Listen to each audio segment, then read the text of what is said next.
Students, my name is K. Sushma. I am working as a lecturer in economics at Government Degree and PG Arts and Commerce College, Nagar Karnool. ఈరోజు మనం BA third semester వారికి economics micro economics 2 పేపర్లో భాగంగా Ricardo భాటక సిద్ధాంతం గురించి తెలుసుకుందాం.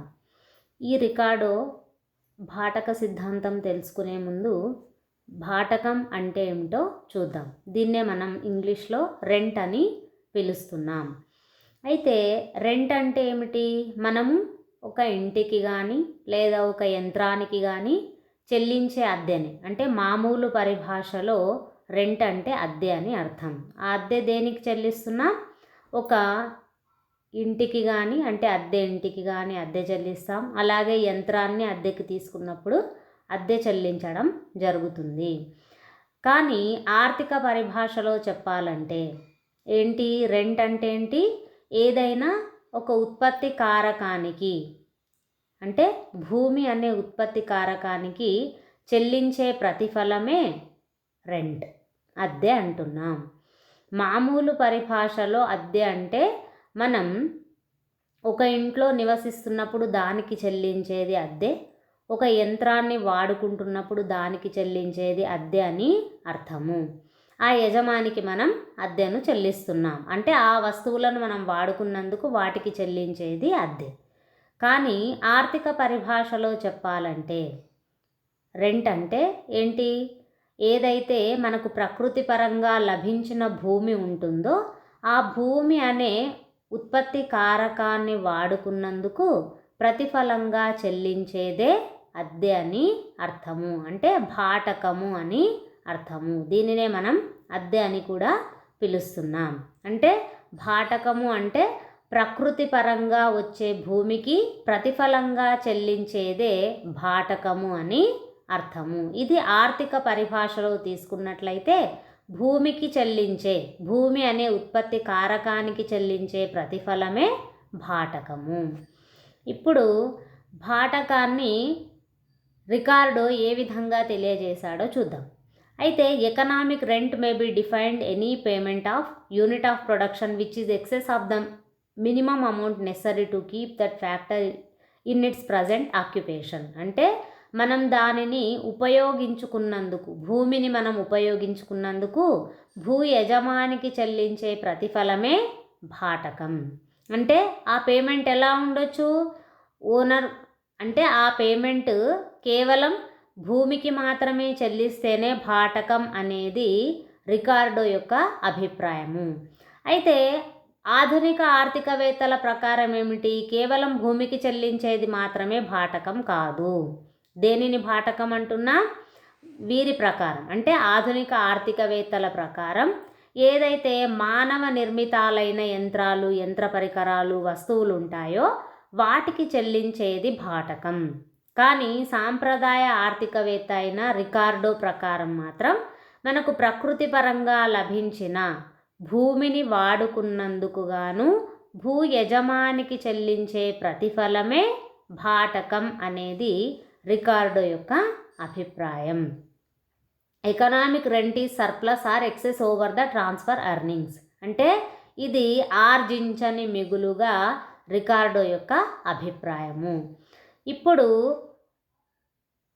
భాటకం యొక్క రకాలను గురించి తెలుసుకుందాం. ఎకనామిక్ రెంట్, ఆర్థిక భాటకము. ఎకనామిక్ రెంట్ను ఏమంటున్నాం? Payment made of a factor of production in excess of the minimum amount necessary to keep the factor in its present occupation. అంటే మనం ప్రస్తుతం దేనినైతే వాడుకుంటున్నామో దానికి ద్రవ్య రూపంలో భాటకాన్ని చెల్లిస్తే దానిని మనం ఆర్థిక భాటకము అంటున్నాం. అంటే దేనినైతే మనం ఉత్పత్తిలో వాడుకుంటున్నామో, ఉత్పత్తిలో వాడుకున్నందుకు దానికి ద్రవ్య రూపంలో చెల్లించేదే ఆర్థిక భాటకం లేదా ద్రవ్య భాటకం. Next gross rent. Second one gross rent అంటే నికర వడ్డీ. It is the rent which is paid for the services of land capital invested on it. అంటే ఏంటి? భూమిని వాడుకున్నందుకు భాటకము, మూలధనాన్ని వాడుకున్నందుకు వడ్డీ, నెక్స్ట్ శ్రమను వాడుకున్నందుకు మూలధనం, నెక్స్ట్ వ్యవస్థాపకునికి వాడుకున్నందుకు ఏమిస్తున్నాం? లాభం. అంటే ఉత్పత్తి కారకాలను ఉత్పత్తిలో వాడుకున్నందుకు వాటికి ప్రతిఫలాలను చెల్లించడమే ఏంటి? Gross rent. అంటే స్థూల వడ్డీ, నికర వడ్డీ కాదు, స్థూల వడ్డీ అంటున్నాం. అంటే ఉత్పత్తిలో ఉత్పత్తి కారకాలకు వాడుకున్నందుకు వాటికి చెల్లించే ప్రతిఫలాలను మనం ఏమంటున్నాం? స్థూల వడ్డీ అంటున్నాం. నెక్స్ట్ కాంట్రాక్చువల్ రెంట్ అంటే ఏంటి? ఒప్పంద భాటకము. ఎలాగా? భూ యజమానితో ఏం చేస్తున్నాం? ఒక ఒప్పందాన్ని తీసుకొని మాట ప్రకారం కానీ లేదా వ్రాతపూర్వకంగా భాటకం ఇంత చెల్లిస్తాను అని వ్రాసుకునే ఒప్పంద పత్రమే ఏంటి? ఒప్పంద భాటకం. ఇది ఎలా ఉండొచ్చు? ఆర్థిక భాటకం కన్నా ఎక్కువైనా ఉండొచ్చు లేదా తక్కువైనా ఉండొచ్చు. నెక్స్ట్ స్కేర్సిటీ రెంట్, కొరత భాటకము. కొరత భాటకము అంటే ఏమిటి? ఉత్పత్తి కారకాలు చాలా కొరతగా ఉంటాయి, కానీ అవి కొరతగా ఉండడం వల్ల ఏమవుతుంది? ఉత్పత్తి కొరత ఏర్పడుతుంది. అందుకే ఏం చేస్తున్నాం? ఈ కొరతగా ఉండే ఉత్పత్తి కారకాల కోసం చెల్లించే భాటకాన్నే కొరత భాటకం అని పిలుస్తున్నాం. Next differential or situation rent అంటే పరిస్థితులను బట్టి భాటకము. It refers to the rent arises due to the differences of the fertility of land. అంటే ఏంటి? భాటకంలో తేడాలు ఉంటాయి. ఎందుకని అంటే భూములన్నీ ఒకే విధంగా ఉండవు కాబట్టి, నేల మొత్తం ఒకే రకంగా ఉండదు. కొన్ని సారవంతమైన నేలలు ఉంటాయి, మరికొన్ని తక్కువ సారవంతమైన నేలలు ఉంటాయి. అంటే సారాన్ని బట్టి భాటకాన్ని చెల్లించడమే డిఫరెన్షియల్ లేదా సిచ్యువేషన్ రెంట్ అని పిలుస్తున్నాం. Next quasi rent. ఈ క్వాజీ రెంట్ అనే భావనను మార్షల్ అనే ఆర్థికవేత్త ప్రవేశపెట్టడం జరిగింది. ఇతని ప్రకారం అంటే వీరు ఆధునిక భాటక సిద్ధాంతాన్ని ప్రవేశపెట్టిన ఆర్థికవేత్త మార్షల్. ఈ ఆధునిక భాటక సిద్ధాంతంలో క్వాజీ రెంట్ అనే భావనని ఇతడు ప్రవేశపెట్టడం జరిగింది. అయితే క్వాజీ రెంట్ అంటే ఏమిటి అంటే ఏవైతే మానవ నిర్మితాలైన వస్తువులు ఉంటాయో, అంటే యంత్రాలు కావచ్చు, యంత్ర పరికరాలు కావచ్చు, వీటన్నిటికీ అయితే ఏంటి? వీటన్నిటికీ చెల్లించేదే మానవ నిర్మితాలైన యంత్రాలను వాడుకున్నందుకు చెల్లించే వడ్డీయే క్వాజీ రెంట్ అని ఎవరు? మార్షల్ అనే ఆర్థికవేత్త తెలియజేయటం జరిగింది. ఇప్పుడు భాటక సిద్ధాంతాలు రెండు రకాలుగా ఆర్థికవేత్తలు చెప్పటం జరిగింది. ఒకటి సాంప్రదాయ భాటక సిద్ధాంతం. దీనినే రికార్డో ప్రతిపాదించటం వలన రికార్డియన్ థియరీ ఆఫ్ రెంట్ అని పిలుస్తున్నాం. రెండవది ఆధునిక భాటక సిద్ధాంతాలు.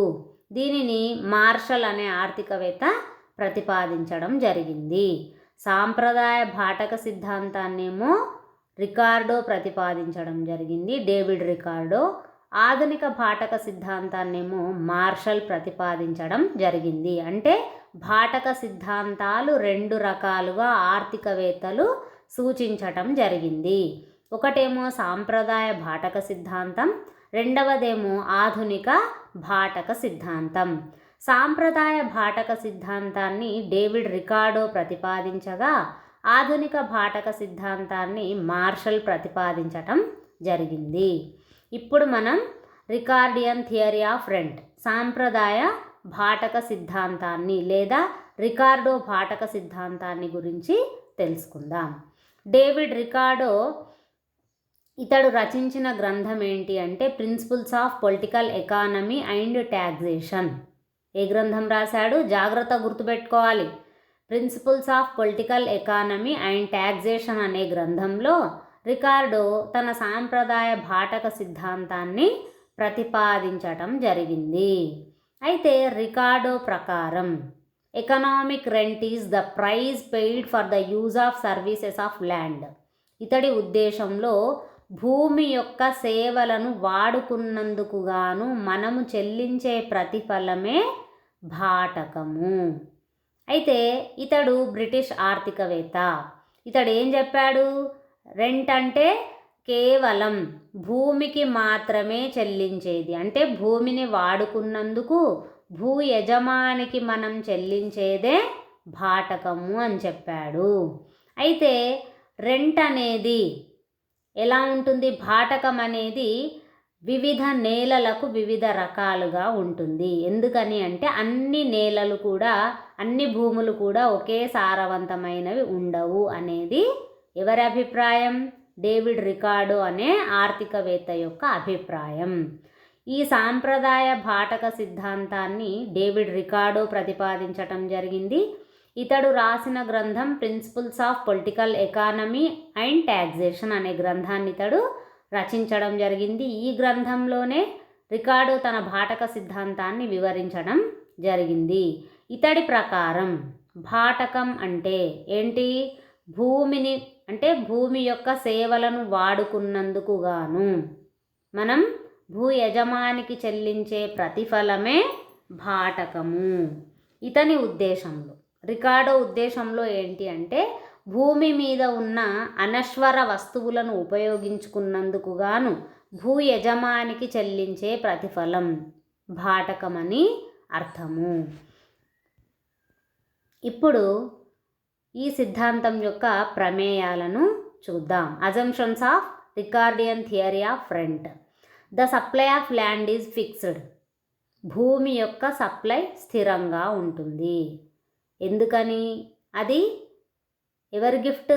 నేచర్ గిఫ్ట్, ప్రకృతి ప్రసాదితం. కాబట్టి దానిని మనం పెంచడానికి కానీ తగ్గించడానికి కానీ వీలు లేదు. కాబట్టి ఫస్ట్ ప్రమేయం ఏంటి అంటే భూమి యొక్క సప్లై స్థిరము, అది మారదు. ఎందుకని? అది మానవుడు క్రియేట్ చేసింది కాదు, నేచర్ క్రియేటెడ్. అంటే land is created by nature. అందుకే అది ప్రకృతి ప్రసాదితం. కాబట్టి మనం దానిని పెంచడానికి కానీ తగ్గించడానికి కానీ వీలు లేదు. అందుకే మనం ఏమంటున్నాం? భూమి యొక్క సప్లై స్థిరము అంటున్నాం. నెక్స్ట్ రెండవ ప్రమేయం, original power such as fertility of land gifted by God or not due to human efforts. ఇంకొకటి, భూమి సారవంతం అనేది కూడా మన చేతిలో లేదు. అదేంటి? God gift. ఎవరు కూడా, మనుషులు దానిని ఏమీ చేయలేరు. Next, land is non perishable factor of production. అనశ్వర వస్తువు, నశించలేదు. అంటే దాని శక్తిని కానీ దాని సారాన్ని కానీ మనం ఏమీ చెయ్యలేము. Next, land has only one use. భూమి అనేది కేవలం వ్యవసాయానికి మాత్రమే ఉపయోగిస్తారు, వేరే ఉపయోగాలకు భూమిని వాడరు అనేది ఇంకొక ప్రమేయం. నెక్స్ట్, ఇంకా కొన్ని ప్రమేయాలు ఏంటో చూద్దాం. Different lands have different fertility levels. అంటే వివిధ రకాలైన నేలలకి వివిధ రకాలైన సారవంతాలు ఉంటాయి. అంటే భూమి అన్ని చోట్ల ఒకే సారవంతాన్ని కలిగి ఉండదు. డిఫరెంట్ టైప్స్ ఆఫ్ ఫర్టిలిటీ ఉంటాయి. అంటే ఏంటి? ఫర్టిలిటీ అంటే ఏంటి? సారవంతం. అంటే కొన్ని నేలలో బ్లాక్ సాయిల్ ఎక్కడైతే ఉంటుందో, నల్లరేగడి నేలలు ఎక్కడైతే ఉంటాయో పత్తి పండిస్తారు. ఎర్ర నేలలు ఎక్కడైతే ఉంటాయో అక్కడ పల్లీలు పండిస్తారు. ఇలాగా భూమి అన్ని చోట్ల ఒకే రకంగా ఉండదు. దాని సారాన్ని బట్టి భాటకం అనేది ఆధారపడి ఉంటుంది. Utilisation of land for cultivation is done based on the order of fertility of land. అంటే ఏదైతే మనం సాగు చేయాలనుకుంటున్నామో అది భూసారాన్ని బట్టే ఆధారపడి ఉంటుంది. ఫస్ట్ ఏంటి? అతి సారవంతమైన నేలను ఫస్ట్ సాగు చేయడం జరుగుతుంది. తర్వాత తక్కువ సారవంతమైన నేలను సాగు చేయడం జరుగుతుంది. Law of diminishing returns or increasing cost operates in agriculture. క్షీణ ప్రతిఫలాల సూత్రం దీనికి వర్తిస్తుంది.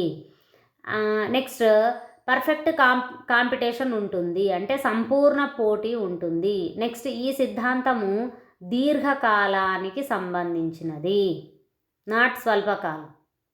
Not short run. It related to long run. దీర్ఘకాలానికి ఈ సిద్ధాంతం సంబంధించింది. Ricardo assumed the existence of margin land which is no rent land. ఇతని ప్రకారం ఏంటి అంటే ఉపాంత భూమి ఉంటుంది. ఉపాంత భూమి అంటే భాటకం లేని భూమిని ఉపాంత భూమి అని రికార్డో పిలవటం జరిగింది. ఇవి ఈ సిద్ధాంతం యొక్క ప్రమేయాలు. ఒకటేమో ఈ సిద్ధాంతం దీర్ఘకాలానికి సంబంధించింది, సంపూర్ణ పోటీ ఉంటుంది, వ్యవసాయం అంటే దాని సారవంతం పైన కల్టివేషన్ వ్యవసాయం అనేది ఆధారపడి ఉంటుంది, భూమి యొక్క సప్లై స్థిరము, భూమి నశించదు, అనశ్వర వస్తువు. నెక్స్ట్ దాని సప్లైని పెంచడం కానీ తగ్గించడం కానీ ఎవరు చేయలేరు. నెక్స్ట్ ఇంకా ఏంటి, ఉపాంత భూమి ఉంటుంది. అంటే భాటకం లేని భూమిని ఇతడు ఉపాంత భూమిగా పేర్కొనటం జరిగింది, మార్జిన్ ల్యాండ్ అని పిలవటం జరిగింది. ఇవి రికార్డో భాటక సిద్ధాంతం యొక్క ప్రమేయాలు. ఇప్పుడు సిద్ధాంతం ఏంటో చూద్దాం. Explanation of Ricardian theory. Ricardo భాటక సిద్ధాంతం. The quantity of land is limited. అంటే మనం ఏదైతే భూమిని తీసుకున్నామో అది పరిమితం. Next it is not uniform in quality. అంటే అన్ని చోట్ల ఒకే విధంగా భూమి అనేది ఉండదు. ఎందుకని, ఫస్ట్ అతి సారవంతమైన భూమిని తీసుకుంటున్నాం, తర్వాత ఇది ఇతడు ఏం చేశాడు, ఇతని సిద్ధాంతము మాల్థస్ జనాభా సిద్ధాంతం ఆధారంగా, నెక్స్ట్ మార్షల్ క్షీణ ప్రతిఫలాల సిద్ధాంతం ఆధారంగా ఇతడు తన సిద్ధాంతాన్ని పేర్కొనటం జరిగింది. అంటే రికార్డో భాటక సిద్ధాంతాన్ని మాల్థస్ జనాభా సిద్ధాంతం, నెక్స్ట్ మార్షల్ క్షీణ ప్రతిఫలాల సిద్ధాంతం ఆధారంగా వివరించటం జరిగింది. అయితే జనాభా పెరుగుదల వల్ల మాల్థస్ జనాభా సిద్ధాంతంలో ఏం చెప్తుంది, జనాభాకి ఆహార సప్లైకి మధ్య ఉండే సంబంధాన్ని తెలియజేస్తుంది. సో ఇతడు కూడా ఏం తీసుకున్నాడు, జనాభా పెరుగుదల వల్ల ఆహార పదార్థాలకి డిమాండ్ పెరిగి ధరలు పెరుగుతాయి కాబట్టి ముందుగా అతి సారవంతమైన భూములను, తర్వాత తక్కువ సారవంతమైన భూములను సాగులోకి తీసుకొని వస్తారు. అయితే ఈ అతి సారవంతమైన భూమి, తక్కువ సారవంతమైన భూమి మధ్య వచ్చే ఉత్పత్తి వ్యత్యాసమే ఎకనామిక్ రెంట్. అంటే ఇతడు చెప్పిన భాటకము. ఈ రెండింటి మధ్య ఉన్న వ్యత్యాసమే భాటకము. అంటే ఫస్ట్ సారవంతమైన భూమిలో పండిన పంట పెరుగుతున్న జనాభాకు సరిపోదు. అందుకే ఏం చేస్తున్నారు, ఆహార పదార్థాల డిమాండ్ని బట్టి అదనంగా ఇంకా తక్కువ సారవంతమైన భూభాగాన్ని సేద్యం చేస్తారు. ఫస్ట్ ఏం చేస్తున్నారు, అతి సారవంతమైన భూములను, తర్వాత తక్కువ సారవంతమైన భూములను సాగులోనికి తీసుకొని రావటం జరుగుతుంది. అయితే సారవంతమైన భూమి, తక్కువ సారవంతమైన భూమిలో వచ్చే ఉత్పత్తి వ్యత్యాసమే భాటకము అని రికార్డో యొక్క అభిప్రాయము. సారవంతమైన భూభాగాన్ని ఫస్ట్ సేద్యం చేస్తూ ఉంటే పెరుగుతున్న జనాభాకు అక్కడ పండించిన పంట సరిపోదు. సో ఆహార పదార్థాలకు డిమాండ్ను బట్టి అదనంగా తక్కువ సారవంతమైన భూమిని అతడు సేద్యం చేయటం జరుగుతుంది. ఈ అదనపు భూమిలో రాబడి, వ్యయం రెండు కూడా సమానంగా ఉంటాయి. దీన్ని మనం ఇప్పుడు పట్టికా పటం ద్వారా చూద్దాం. అయితే ఈ తక్కువ సారవంతమైన భూమిలో పండిన ఉత్పత్తి వ్యత్యాసమే సారవంతమైన భూమి యొక్క భాటకము. అంటే ఏంటి, ఈ అదనపు భూమి ఏదైతే ఉంటుందో ఇక్కడ రాబడి, వ్యయం రెండూ సమానంగా ఉండటం వల్ల ఏముంటుంది, ఇక్కడ భాటకం అనేది శూన్యము, భూమి యొక్క భాటకం శూన్యంగా ఉంటుంది. ఈ భాటక సిద్ధాంతాన్ని రికార్డో వివరిస్తూ భూసారాన్ని బట్టి భూమిని గ్రేడులుగా విభజించి వాటిలో పండే ఉత్పత్తిని బట్టి భాటకాన్ని అంచనా వేస్తాడు. అంటే ఇతని ప్రకారం భాటకం అనేది ఉత్పత్తి వ్యయంలో భాగం కాదు. ఇతని ప్రకారం ఏంటి? భాటకం అనేది ఉత్పత్తి వ్యయంలో భాగం కాదు. అయితే ఇతడు భూములను ఏం చేశాడు? గ్రేడులుగా విభజించాడు. ఎగ్జాంపుల్ ABCD అనే గ్రేడులుగా భూమిని విభజించాడు. వాటిలో పండే ఉత్పత్తిని బట్టి, వాటిలో ఏ పంట పండుతుందో ఆ ఉత్పత్తిని బట్టి భాటకాన్ని అంచనా వేస్తాడు. అయితే ఇతని ప్రకారం భాటకం అనేది ఉత్పత్తి వ్యయంలో భాగం అనేది కాదు. ఫస్ట్, ఈ ABCD గ్రేడ్స్ ఆఫ్ ల్యాండ్, భూములను ABCD అని 4 గ్రేడులుగా తీసుకోవటం జరిగింది. ఫస్ట్, ఏ అనే భూమిలో ఎంత? క్వింటాల్, 50 క్వింటాళ్ళకి ఎంత ధర పెట్టారు? 50 రూపాయలు ధరకి ఎంత వచ్చింది? భూమికి భాటకం 2500 భాటకం వచ్చింది. అంటే అతడికి వచ్చిన మొత్తం ఆదాయం 2500. ఏ అనేది ఎక్కువ సారవంతమైన భూమి, ఎక్కువ సారవంతమైన భూమి. ఎకరానికి 50 క్వింటాళ్ళు పండిస్తే 50 రూపాయల చొప్పున అతనికి వచ్చిన ఆదాయం 2500. జనాభా పెరిగే కొద్దీ ఆహార పదార్థాలకు డిమాండ్ పెరిగి తక్కువ సారవంతమైన భూమిని సాగు చేయటం జరుగుతుంది. సో బి అనే భూమిని సాగు చేయగా ఎంత? ఎకరాకి 35 క్వింటాళ్ళ ధాన్యాన్ని ఇవ్వగా దాని ధర ఎంత ఉంది? 60 రూపాయలు ధర. సో అతడికి వచ్చిన ఆదాయం 2100.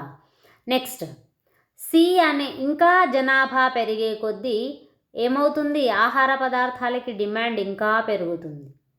ఇంకా తక్కువ సారవంతమైన భూమి సిని సాగులోకి తేవటం జరుగుతుంది. సో ఎకరాకి ఎన్ని క్వింటాల్స్? 20 క్వింటాళ్ళ ధాన్యాన్ని ఉత్పత్తి చేసి దాని ధరను 70 రూపాయలుగా నిర్ణయిస్తే అతడికి వచ్చిన మొత్తం ఆదాయం 1400, 1400 రూపాయలు. లాస్ట్కి ఇంకా తక్కువ సారవంతమైన భూమి, ఈ భూమిలో డి అనే భూమి చాలా తక్కువ సారవంతమైన భూమి, ఎకరాకి 15 క్వింటాళ్ళ ధాన్యాన్ని ఉత్పత్తి చేయగా దీని ధరను 80 రూపాయలుగా నిర్ణయించటం జరిగింది. అయితే ఇక్కడ వచ్చిన ఆదాయం 1200 రూపాయలు, 1200 రూపాయలు.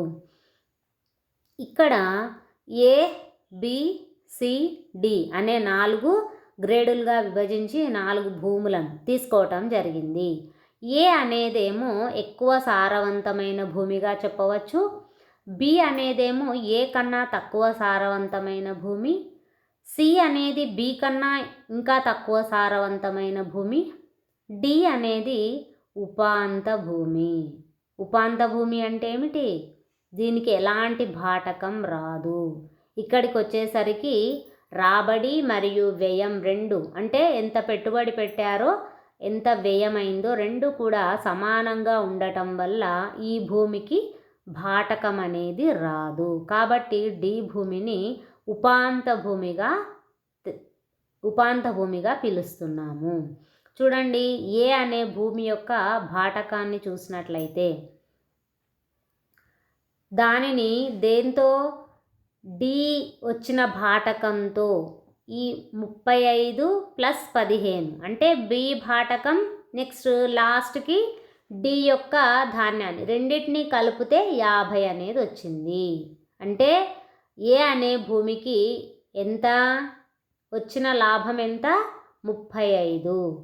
బి అనే భూమికి వచ్చిన లాభం ఎంత? 20, భాటకం 20 వచ్చింది.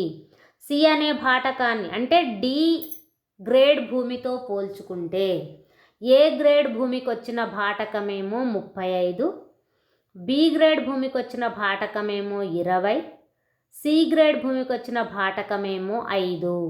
కానీ డి గ్రేడ్ భూమికి ఎలాంటి భాటకం అనేది రాలేదు. ఎందుకని అంటే అక్కడ రాబడి వ్యయం రెండు కూడా సమానంగా ఉండటం వల్ల డి గ్రేడ్ భూమికి ఎలాంటి భాటకం అనేది లభించలేదు. కాబట్టి డి గ్రేడ్ భూమినే మనం ఏమంటున్నాము, ఉపాంత భూమి అంటున్నాం. ఆల్రెడీ మనం రికార్డో భాటక సిద్ధాంతంలోనే ఒక ప్రమేయాన్ని తీసుకున్నాం. ఉపాంత భూమి ఉంటుంది. ఉపాంత భూమి అంటే ఏంటి? రాబడి వ్యయాలు రెండు సమానంగా ఉంటే దానిని మనం ఉపాంత భూమి, అంటే ఎలాంటి భాటకం లేని భూమిని ఉపాంత భూమి అని పిలుస్తున్నాము. సో ఇక్కడ డి అనేది ఉపాంత భూమి అని అర్థము, అంటే భాటకం లభించలేదు. ఇప్పుడు రికార్డో ప్రకారం భాటకం అనేది రెండు రకాలుగా, రెండు పరిస్థితుల్లో చెల్లించాల్సి ఉంటుంది. ఒకటి ఎక్స్టెన్సివ్ కల్టివేషన్. అంటే ఏంటి? ఎక్స్టెన్సివ్ కల్టివేషన్ అంటే ఏంటి? ఇంకా ఎక్కువ భూమిని అంటే భూమిని ఎక్కువ ఉత్పత్తి చేయడానికి వాడేది సాగు వ్యవసాయం, విస్తృత వ్యవసాయం. ఇంకా అలాగే విస్తరించుకుంటూ వెళ్ళడం, వ్యవసాయాన్ని విస్తరించుకుంటూ వెళ్ళడం. ఒకటేమో ఫస్ట్ వన్ ఎక్స్టెన్సివ్ కల్టివేషన్, రెండవదేమో ఇంటెన్సివ్ కల్టివేషన్. అంటే ఇందులో ఏం చేస్తారు? చాలా పెద్ద మొత్తంలో శ్రమను మూలధనాన్ని ఉపయోగిస్తూ సేమ్ అదే భూమిలో ఉత్పత్తిని పెంచేది ఇంటెన్సివ్ కల్టివేషన్. ఎక్స్టెన్సివ్ కల్టివేషన్ అంటే ఏంటి? ఎక్కడైతే ఎక్కువ భూమిని సాగులోకి తెచ్చి ఉత్పత్తిని పెంచేది ఎక్స్టెన్సివ్ కల్టివేషన్. ఇంటెన్సివ్ కల్టివేషన్ అంటే ఉన్న భూమిలోనే అధిక శ్రమ, అధిక మూలధనంతో ఉత్పత్తిని పెంచితే దానిని ఇంటెన్సివ్ కల్టివేషన్ అంటారు. అంటే రికార్డో ప్రకారం భాటకం అనేది రెండు రకాలుగా ఇవ్వటం జరుగుతుంది. ఒకటేమో ఎక్స్టెన్సివ్ కల్టివేషన్, అంటే భూమిని ఇంకా ఎక్కువ సాగులోకి తెచ్చి ఉత్పత్తిని పెంచితే దానిని ఎక్స్టెన్సివ్ కల్టివేషన్ అనాలి. ఇంటెన్సివ్ కల్టివేషన్ అంటే ఉన్న భూమిలోనే అధిక శ్రమను, అధిక మూలధనాన్ని వాడి ఉత్పత్తిని పెంచేది ఇంటెన్సివ్ కల్టివేషన్. ఇప్పుడు మనం ఒక్కొక్క దాని గురించి తెలుసుకుందాం. Rent in extensive cultivation. Let us assume that there are 4 types of land classified based on its fertility. అంటే భూమి సారాన్ని బట్టి ఏం చేస్తున్నాడు రికార్డో? 4 రకాలుగా విభజిస్తున్నాడు నేలని. ABCD అనే 4 రకాల భూములను విభజించడం జరుగుతుంది. A grade land cultivated first. ఎందుకని అంటే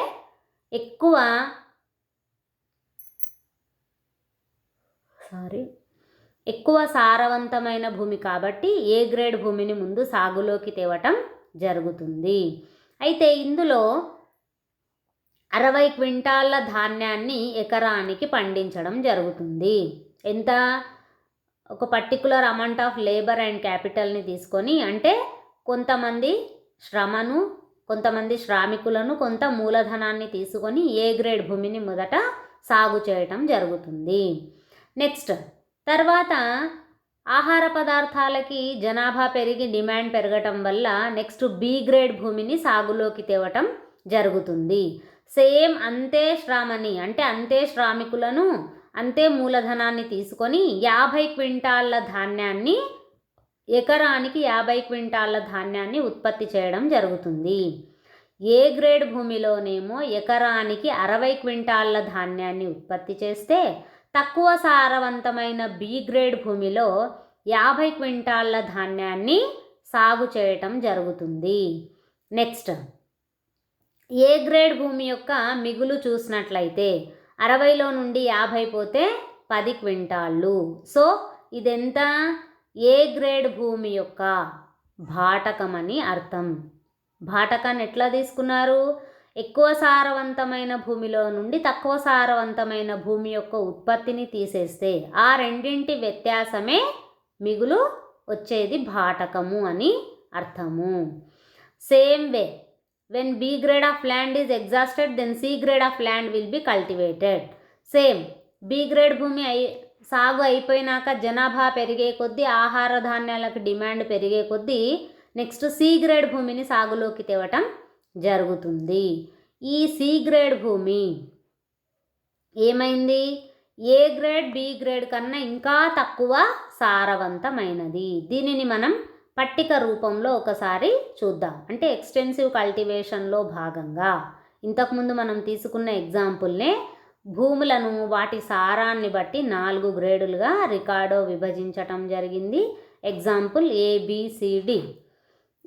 ఏ గ్రేడ్ భూమిలో ఎకరాకి 60 క్వింటాళ్ళ ధాన్యాన్ని ఉత్పత్తి చేయగా ఎకరాకి 60 క్వింటాళ్ళ ధాన్యాన్ని ఉత్పత్తి చేయగా బి గ్రేడ్ భూమి తక్కువ సారవంతమైన భూమిలో ఎకరాకి 50 క్వింటాళ్ళ ధాన్యాన్ని, సి గ్రేడ్ భూమిలో ఎకరాకి 35 క్వింటాళ్ళ ధాన్యాన్ని, డి గ్రేడ్ భూమిలో ఎకరాకి 20 క్వింటాళ్ళ ధాన్యాన్ని ఉత్పత్తి చేయడం జరిగింది.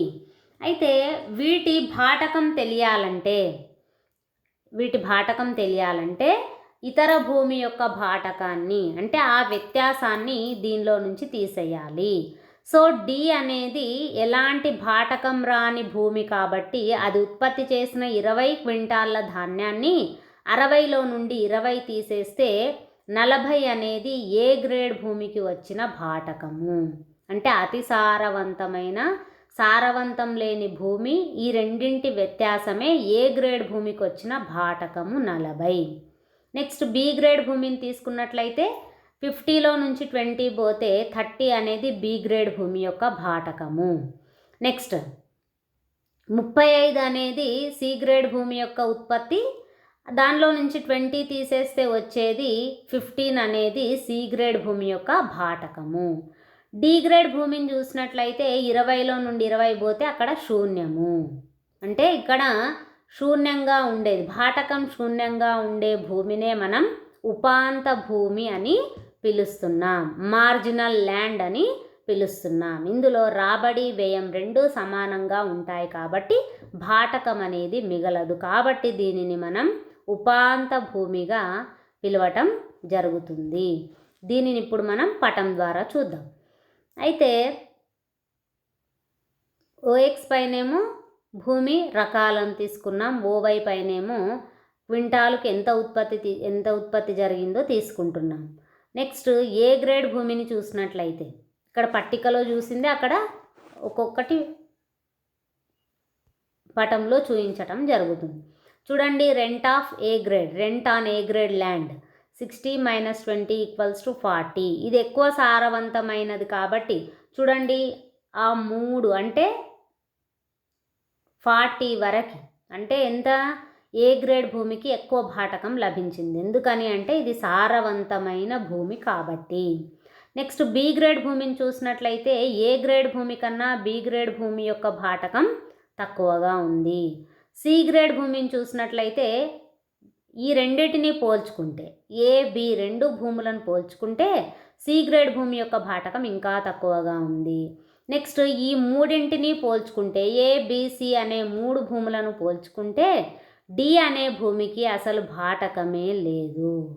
దీనినే మనం అక్కడ ఏమని సూచించాం, మార్జినల్ ల్యాండ్ అని సూచించాం. అంటే ఉపాంత భూమి, భాటకం లేని భూమిని మనం ఉపాంత భూమి అంటున్నాం. So D grade land is marginal land, ఇది ఉపాంత భూమి అని అర్థము. ఇప్పుడు మనం దీనిని పటాల ద్వారా చూద్దాం. Rent in extensive cultivation. ఈ భాటకాన్ని మనం సగటు రాబడి మరియు సగటు వ్యయాల ఆధారంగా పటాల ద్వారా చూద్దాం. అయితే భాటకం రావాలంటే ఏం చేయాలి, ఏఆర్ మైనస్ ఏసీ అంటే రాబడిలో నుండి వ్యయాన్ని తీసివేయాలి. ఇంతకుముందు మనం పట్టికలో చూసినట్టు ఏ గ్రేడ్ భూమి అనేది అతి సారవంతమైన భూమి, బి గ్రేడ్ భూమి రెండవది తక్కువ సారవంతమైన భూమిని చూపించే పటం, సి గ్రేడ్ భూమి అక్కడ డి అని పడింది by mistake, that is C grade land. C grade భూమి అనేది ఏ బిల కన్నా కొంచెం తక్కువ సారవంతమైన భూమి. డి గ్రేడ్ భూమి ఏమో లాస్ట్ వన్, అది డి గ్రేడ్ భూమి. ఈ 3 భూములను పోల్చుకుంటే అసలు భాటకం లేని భూమి అది. సో ఈ ఒక్కొక్క దాని గురించి ఇప్పుడు మనం ఎక్స్ప్లెయిన్ చేసుకుందాం. ఫస్ట్ ఏ గ్రేడ్ భూమి. ఏ గ్రేడ్ భూమిలో ఎంసీ అనేది ఉపాంత వ్యయరేఖ, ఏసీ అనేది సగటు వ్యయ రేఖ. ఎంసీ రేఖ ఏసీ రేఖను ఎక్కడ ఖండించింది, ఎస్ అనే బిందువు వద్ద ఖండించింది. సో రాబడిలో నుండి వ్యయం తీసేస్తే అంటే ఎంత, ఓపీఎస్ఎఫ్ అనేది సగటు రాబడి అనుకుంటే ఓక్యూఆర్ఎఫ్ అనేది సగటు వ్యయం అనుకుంటే సగటు రాబడిలో నుండి సగటు వ్యయం పోతే అక్కడ మిగిలేది పీక్యూఎస్ఆర్ అనేది ఏ గ్రేడ్ భూమికి వచ్చిన భాటకం అని చెప్పవచ్చు. చూడండి, ఇది సారవంతమైన భూమి కాబట్టి ఎల్లో షేడ్ ఉన్నది ఏంటది, భాటకము. అంటే రాబడిలో నుంచి వ్యయం తీసేస్తే ఎంత భాటకం మిగిలింది, పీక్యూఎస్ఆర్ అనే భాగము ఏ గ్రేడ్ భూమి యొక్క భాటకాన్ని సూచిస్తుంది. ఎందుకు భాటకం ఎక్కువగా ఉంది అంటే ఏ గ్రేడ్ భూమి అనేది సారవంతమైన భూమి కాబట్టి. నెక్స్ట్ బి గ్రేడ్ భూమి. ఏ గ్రేడ్ భూమి కన్నా బి గ్రేడ్ భూమి కొంత తక్కువ సారవంతమైన భూమి. ఇక్కడ కూడా ఏసీ అనేది సగటు వ్యయరేఖ, ఎంసీ అనేది ఉపాంత వ్యయరేఖ. మీరు సగటు వ్యయరేఖను బాగా అబ్జర్వ్ చేయాలి. ఏ గ్రేడ్ భూమిలో ఎక్కడుంది సగటు వ్యయరేఖ, క్రిందికి ఉంది. బి గ్రేడ్ భూమిలో కొంత పైకి రావటం జరిగింది, అంటే వ్యయం ఇక్కడ పెరుగుతూ ఉంది. సో ఇక్కడ సగటు రాబడి కన్నా సగటు వ్యయం ఏమైంది, కొంచెమే తక్కువగా ఉండటం వల్ల ఏమైంది, ఇక్కడ చూపించే ఎల్లో షేడ్ ఏదైతే ఉందో అది బి గ్రేడ్ భూమికి వచ్చిన భాటకమని చెప్పవచ్చు. నెక్స్ట్ సి గ్రేడ్ భూమి ఏబి భూములను పోల్చుకుంటే ఇంకా తక్కువ సారవంతమైన భూమి. ఈ భూమిలో సగటు వ్యయరేఖ ఏది, సగటు రాబడి రేఖకు సమానంగా ఖండించింది. ఎంసీ రేఖ ఏసీ రేఖను ఎఫ్ అనే బిందువు వద్ద ఖండించింది. ఇక్కడ సగటు రాబడి సగటు వ్యయం రెండు కూడా ఈక్వల్గా చూపించటం జరిగింది. సో అంటే ఈ లాస్ట్ డి గ్రేడ్ భూమిని తీసుకున్నట్లయితే ఏమైంది, డిమాండ్ మరియు సప్లైలు రెండు కూడా సమానంగా ఉండటం వల్ల, అంటే సగటు రాబడి సగటు వ్యయం రెండు కూడా సమానంగా ఉండటం వల్ల ఏమైంది, ఈ డి గ్రేడ్ భూమికి భాటకం అనేది లేదు. అందుకే దీన్ని మనం మార్జినల్ ల్యాండ్, ఉపాంత భూమి అంటున్నాం. ఇక్కడ ఏ గ్రేడ్ భూమి అనేదేమో ఎక్కువ సారవంతమైన భూమి, ఎక్కువ భాటకం లభించింది. బి గ్రేడ్ భూమి అనేదేమో తక్కువ సారవంతమైన భూమి, ఏ కన్నా దీనికి కొంత తక్కువ భాటకం రావటం జరిగింది. ఈ పటంలో సి గ్రేడ్ భూమిని తీసుకోలేదు, డైరెక్ట్గా డి గ్రేడ్ భూమినే తీసుకోవటం జరిగింది. ఇక్కడ వ్యయము రాబడి రెండు సమానంగా ఉండటం వల్ల భాటకం అనేది లేదు. ఎఫ్ అనే బిందువు వద్ద ఏసీ రేఖ ఎంసీ రేఖ ఖండించుకోవటం జరిగింది. దీనినే కంటిన్యూవేషన్గా సప్లై డిమాండ్ ఈ అనే బిందువు వద్ద ఖండించుకున్నట్టు పటంలో చూపించటం జరిగింది. కాబట్టి ఇక్కడ ఎక్కడైతే డిమాండ్ సప్లైలు సమానంగా ఉన్నాయో రాబడి వ్యయం రెండు కూడా సమానంగా ఉన్నాయి. కాబట్టి ఈ డి గ్రేడ్ భూమికి ఏంటి, భాటకం అనేది లేదు. కాబట్టి this is called as a D grade land is marginal land. దీన్ని మనం ఉపాంత భూమిగా సూచించటం జరుగుతుంది. ఇప్పుడు intensive cultivation, economic rent, surplus. ఇతడు ఏదైతే భూమికి ఇచ్చే దానిని వైవిధ్య మిగులుగా రికార్డో పిలవటం జరిగింది. ఆ వైవిధ్య మిగులు అనేది ఆర్జించని మిగులు, అంటే మనం ఆర్జించకుండానే వచ్చే లాభమని రికార్డో యొక్క అభిప్రాయము. అయితే ఇతడు మార్షల్ యొక్క క్షీణ ప్రతిఫలాల సిద్ధాంతాన్ని కూడా తీసుకోవటం జరిగింది. ఇతడి ప్రకారం when land is cultivated intensively, the application of additional doses of labor and capital brings in less and less of yield. చాలా తక్కువ పొలంలో అధిక శ్రమని అధిక మూలధనాన్ని వాడటం ద్వారా ఎంతైతే, అంటే ఏంటి, అలాగే సాగు చేసుకుంటూ పోతే ఏమవుతుంది, ఆ భూమి ద్వారా వచ్చే ఉత్పత్తి క్షీణిస్తుంది అని ఇంటెన్సివ్ కల్టివేషన్ ద్వారా రికార్డో మనకి తెలియజేయటం జరిగింది. అయితే ఇతని ప్రకారం అదే భూమిలో అంటే తక్కువ సారవంతమైన భూమిలో ఏం చేస్తున్నాడు, ఎక్కువ మంది శ్రామికులను ఎక్కువ మూలధనాన్ని వెచ్చించి ఉత్పత్తి చేస్తూ పోతే ఏమవుతుంది, చివరికి ఆ భూమి ద్వారా వచ్చే ఉత్పత్తి క్షీణించటం జరుగుతుంది. అంటే ఉత్పత్తి క్షీణ దశకు చేరుతుందని ఇంటెన్సివ్ కల్టివేషన్ ద్వారా రికార్డో తెలియచేయటం జరిగింది. So rent in intensive cultivation భాటకం ఏ విధంగా ఉంటుందో చూద్దాం. ఇక్కడ కూడా సేమ్ భూములను ఇంతకుముందులాగే 4 గ్రేడులుగా విభజించి a unit of labour and capital of a plot land yields same. ఏ భూమి కూడా 1 ఎకరంలో 60 క్వింటాల ధాన్యాన్ని ఉత్పత్తి చేస్తే ఏ గ్రేడ్ భూమికి ఎంత వచ్చింది భాటకం, సేమ్ 40 వచ్చింది. నెక్స్ట్ బి గ్రేడ్ భూమి 50 క్వింటాల ధాన్యాన్ని ఉత్పత్తి చేస్తే దానికి వచ్చిన భాటకం 30. సి గ్రేడ్ భూమి 35 క్వింటాల ధాన్యాన్ని ఉత్పత్తి చేస్తే దానికి వచ్చిన భాటకం 15. డి గ్రేడ్ భూమి కూడా 20 క్వింటాల ధాన్యాన్ని ఉత్పత్తి చేస్తే దానికి వచ్చిన భాటకం 0. ఇది ఉపాంత భూమి. సేమ్ ఇంతకుముందు ఎక్స్టెన్సివ్ కల్టివేషన్లో లాగానే ఇంటెన్సివ్ కల్టివేషన్లో కూడా డి అనేది ఉపాంత భూమి. భూమికి ఏం రాలేదు, భాటకం అనేది లేదు. ఇప్పుడు మనం రెంట్ ఇన్ ఇంటెన్సివ్ కల్టివేషన్ యొక్క పటాన్ని చూద్దాం. అంటే భాటకం సారాన్ని బట్టి భూములను గ్రేడులుగా విభజిస్తున్నాడు. ఎక్కువ సారవంతమైన భూమిలో ఉత్పత్తి చేస్తే అది డిమాండ్ పెరిగి తక్కువ సారవంతమైన భూమిని సాధ్యం చేస్తూ పోతే చివరికి ఎలాంటి భూమి, ఎలాంటి భాటకం లేని భూమి మిగులుతుంది. దానిని అతడు ఉపాంత భూమి అని ఎక్స్టెన్సివ్ కల్టివేషన్లో చెప్పటం జరిగింది. ఇంటెన్సివ్ కల్టివేషన్ అంటే భూసారాన్ని బట్టి తేడాలు ఉంటాయి కాబట్టి ఆ భూమిని ఏం చేస్తున్నాడు, అధిక లేబర్ శ్రామికులను అత్యధిక మూలధనాన్ని వెచ్చించి ఉత్పత్తి చేస్తే ఈ భూమి వ్యత్యాసంలో అంటే భూసారంలో వ్యత్యాసాల వల్ల ఇక్కడ కూడా ఉపాంత భూమి అనేది రావటం జరిగింది. అంటే రికార్డో దృష్టిలో ఎక్కడైనా కూడా ప్రకృతి ప్రసాదించిన భూమి కాబట్టి దానిని మనం పెంచటం తగ్గించటం చేయలేము. ఉన్న భూమిలో సాగు చేయటం ద్వారా ఫస్ట్ అధిక సారవంతమైన భూమిని సాగు చేస్తూ తక్కువ సారవంతమైన భూమికి షిఫ్ట్ అవ్వటం జరుగుతుంది.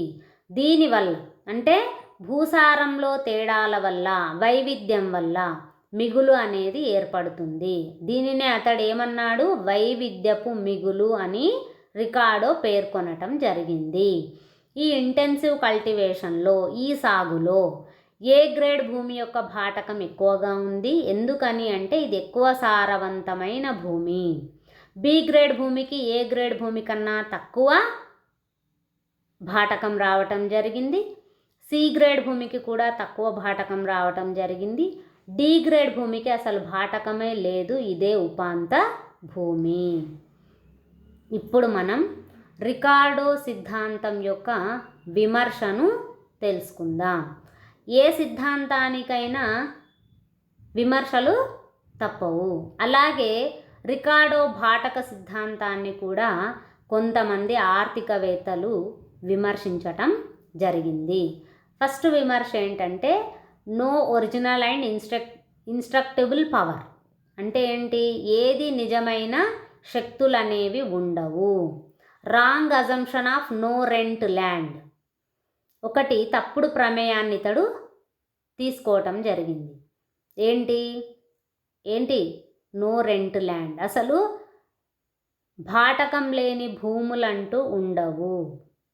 భాటకం లేకపోతే భూమికి అంత డిమాండ్ ఎందుకు ఉంటుంది, ఉండదు కదా. అందుకే ఈ ప్రమేయం అనేది తప్పు. ఉపాంత భూమి అంటే భాటకం లేని భూమి ఉంటుందనే ప్రమేయం తప్పు అని ఆర్థికవేత్తలు దీన్ని విమర్శించటం జరిగింది. అయితే భాటకం అనేది ధరల రూపంలో చెప్పటం జరుగుతుంది. ఇంకొకటి ఏంటంటే భూమి విషయంలో సంపూర్ణ పోటీ ఉంటుందని చెప్పటం జరిగింది. ఇది కూడా అవాస్తవ ప్రమేయము అని ఆర్థికవేత్తలు విమర్శించారు. All lands are equally fertile, అన్ని భూములు కూడా ఒకే విధంగా సాగు చేయబడతాయి అనేది కూడా wrong. Neglect of scarcity principle, కొరత భాటకాన్ని ఇతడు ఏం చేశాడు? నెగ్లెక్ట్ చేయటం జరిగింది. Rent is not only for land. భాటకం అనేది కేవలం భూమికి మాత్రమే చెల్లించేది కాదు. దేనికైనా భాటకం అనేది చెల్లించటం జరుగుతుంది. Difficulty in measurement of productivity only due to original fertility. అంటే సారాన్ని బట్టి భూమికి భాటకం చెల్లించడం అనేది చాలా కష్టము. ఎలాగా? భూమి ఉత్పత్తిని బట్టి చెల్లిస్తారు, కానీ దాని సారాన్ని బట్టి భాటకం చెల్లించడం అనేది కరెక్ట్ కాదు అని ఆర్థికవేత్తల అభిప్రాయం. ఏది ఏమైనప్పటికీ రికార్డో తన భాటక సిద్ధాంతంలో ఏం తెలియజేశారు?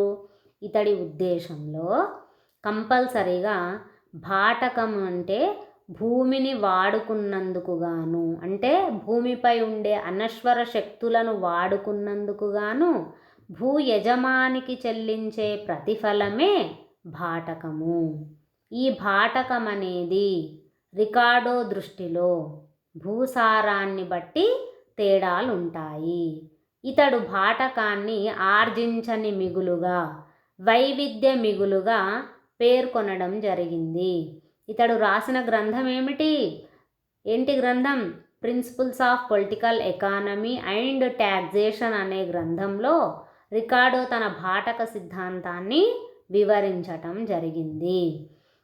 అయితే రికార్డో దృష్టిలో భాటకం అనేది విస్తృత వ్యవసాయంలోనూ, అంటే ఎక్స్టెన్సివ్ కల్టివేషన్లోనూ, ఇంటెన్సివ్ కల్టివేషన్లోనూ భూసారాన్ని బట్టి భాటకంలో వ్యత్యాసాలుంటాయనేది ఈ సిద్ధాంతం ద్వారా అతడు చక్కగా వివరించటం జరిగింది.